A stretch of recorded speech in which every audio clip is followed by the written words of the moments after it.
Tell a story. To tell a story. To tell a story. To tell a story. To tell a story. To tell a story has always been one of the reasons I love Minecraft, and come back to it more so than any other game. Sure, like anyone, I'm enthralled with the possibility of building my next super base, or creating the next community centerpiece.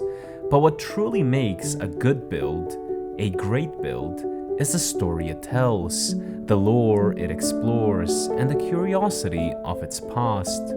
And so, in this video, I'm going to take you through some of the things I've come to learn that really makes a world feel lived in. So I'm currently getting some resources for our build, but I want to talk about the first aspect of a build that really makes a world come alive. And that's movement. Now, I know that Minecraft is a game that inherently denies this. Once you build something, it tends to stay put. But that doesn't mean you can't have a dynamic build. I'll show you what I mean. So, this is a world that I built a while back, and apart from the fact that it looks decent, there's a ton of fun little details. Some of them are in this farming area. Now, instead of having all my fields with crops, what I've gone ahead and done is made it seem like we're in the middle of harvest. We've got some wheelbarrows all over the place, making it seem like people are actively busy in the area. We have a ton of these barrels or crates that are being filled with whatever produce we're farming, emulating the feeling that our workforce is in fact in the process of doing something. There is an inherent feeling to our build that makes it feel dynamic. We have tools strewn about the place. Work environment feels like they're being used and not just there for decoration. It all feels alive. Here's another example. This is a survival world that I built a couple years ago, and I really love its winding streets and bustling feel. But what I really want to show you guys is the city docks, particularly this section over here. The docks by themselves would look fantastic, but by having sections of it under construction, it makes us feel like the city isn't just a static body, but an ever-evolving growing organism. It is this part of our docks that make the city feel dynamic. This is what makes it feel like we're living through the change.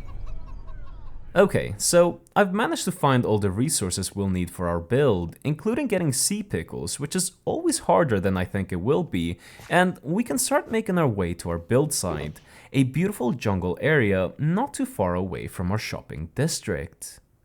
While we make our way to this area, I want to talk about the second aspect of builds that make a difference when it comes to the grand scheme of making a world feel alive, and that's consistency. To show you what I mean, I'll first show you guys when it goes wrong. Okay, so this is on the Afterlife server, link in the description, and you can see that I built this not too bad looking little boat. A nice build that fits with the size and scope of this river. Now over here is a fantastic bridge built by my friend Skunk that perfectly connects one side to the other. Individually, they look good. Together, they feel off. I'll tell you why. This boat has a width greater than the separation of the supporting pillars of the bridge.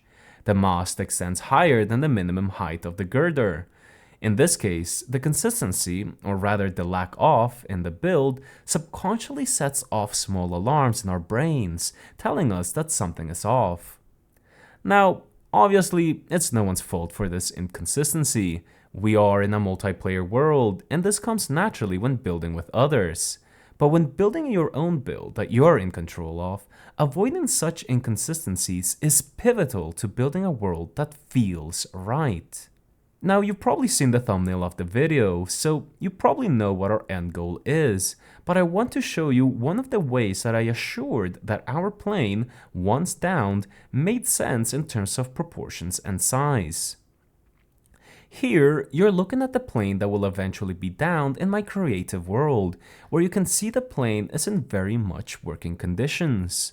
The body, wings, engine, tail, it all proportionally feels right, assuring that our plane, once downed, also feels right is critical to its consistency. Alrighty then, so we've made the little trek to where we will be building our plane, and I think we're ready to get started.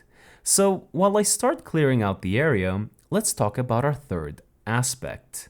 Entropy in relation to the second law of thermodynamics, where isolated systems tend to go down a gradient of disorder.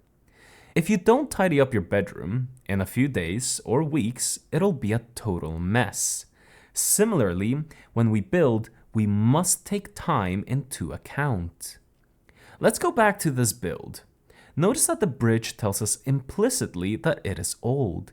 There are vines growing all over it, the top deck has weeds growing in it, the stone is cracked from constant use, you can almost see the horse carts being dragged in and out of the city, day in and day out. See this, where the fence has been damaged in certain places, and trash is piling up in hard to clean places. It is small details like this that make it seem like the hooligans of society have been up to no good. Anyone that lives in a city can probably point out a dozen of such nook and crannies, places where time has started to take its toll on man-made structures. Okay, so we've cleared out the area and we've gone ahead and built the majority of our downed plane, and you can see that we definitely have some texture that adds to the aged and worn out feel, but here's where we have a decision to make. You see, if the story we wanted to tell was simply to have a plane crash, we would simply start adding a whole lot of foliage. But what if there were some survivors? Not many, maybe one or two, but enough to have some conscious alterations. Not merely the blind decay of nature, but some alterations made by intelligent beings. To pull this off, I'll first add some foliage, but not too much. Humans trampling about would prevent some of the plants from growing past the sapling phase. I'll also add some things to make it seem like someone either lived here or is living here still. Either way, this is far away from any semblance of society. It must look worn, messy, and deteriorating. And there we have it, a plane lost in the jungle, never having reached its expedition goals.